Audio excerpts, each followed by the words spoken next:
Hello, let us look at some words and expressions that must end with an S. The assumption is that every word that ends with an S is a plural word. No, some singular words can end with an S. Let's look at these words. Crossroads. Joy knew that she had reached a crossroad in her life when she had to choose between her blossoming career and her happy marriage. The word there, crossroad, should have been crossroads. Why? The reason is that a crossroads is the point where road A meets road B. It's also called an intersection. So if road A crosses road B, road A is a crossroad without an S. Road B is a crossroad without an S. The point where road A meets road B is called a crossroads with an S. It means a point of confusion or a point of decision. So if road A crosses road B, when you get to that point, you'll be wondering, should I go left or should I go right or should I go straight?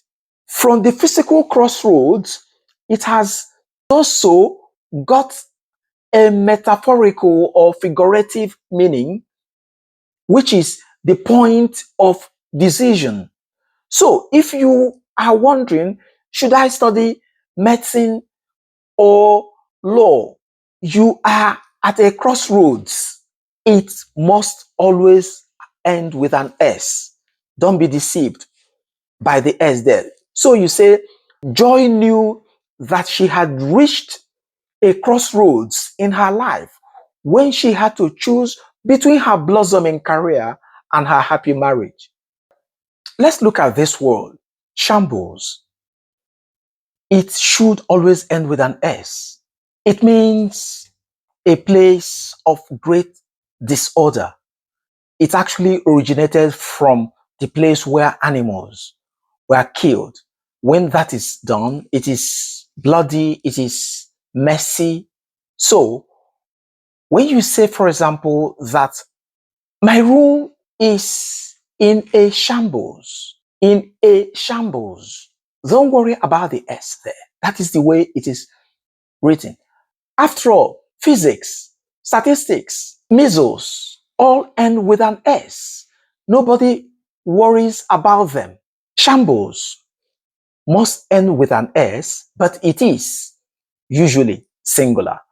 It can be a place, it can also be a state. So you can say that his room is a shambles, or his room is in a shambles. Whichever one, it must end with an S. Let's look at the next word. Money bags. Wrong. John has become a money bag. No. The correct thing is he made so much money from the oil boom that he has become a money bags. A money bags. Why is that so? That is the word that is used to describe somebody who is stupendously rich. Money bags. And the sense behind it is that for somebody to become very rich, the person had to have bags and bags of money. Somebody who has just one bag of money cannot be said to be rich. So, a human being can be a money bags, but a human being cannot be a money bag. Our next word here is summons. Summons must always end with an S when you are referring to an order of a court for one to appear in court. A summons, not a summon. If you say the court has issued a summon to the senator to appear next week, it is wrong. It can only be the court has issued a summons to the senator to appear next week. Summons has its plural as summonses. So, one summon, two summonses. The court has issued two summonses to them to appear next week. The point of confusion here is that to order somebody to appear is to summon. So, summon is a verb, to summon somebody to appear, to summon somebody to come. But a summons is the noun. If you, as an individual, write a letter to somebody to appear, it is not a summons. It is only when it is an order from a court that it is called a summons. Please let us be conscious of that difference. The next one for us to look at is species. Here it ends with an S. It has to end with an S. It is both the singular and the plural word. So it is usually used in biology. It is the different groups of animals or plants. So you can say different species of birds, different species of butterflies. So whether you are referring to one species or two species, it is the same spelling and the same pronunciation. Some people can call it species, but my concern here is that it has to end with an S. The moment you remove the S from its end, you have changed the meaning totally. It has become a coin. A species is money in coin form, not in banknotes. Let's look at this word, grassroots. This word must always end with an S because logically, no grass ever has one root. You cannot say that she is a grassroots politician. You can only say she is a grassroots politician. You cannot say he is close to the grassroots. No, he is close to the grassroots. Whether you are using it as a noun or you are using it as an adjectival, it has to be grassroots. So if you say he is very close to the grassroots, that is the noun form. He is a grassroots politician. You are using it as an adjective.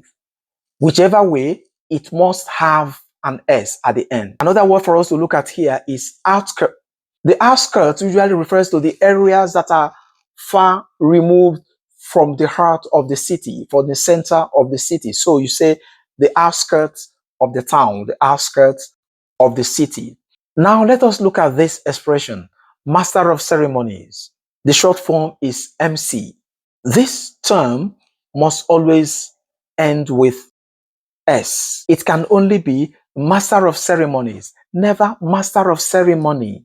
If you are not comfortable using that, please always use MC. It is short, it is simple.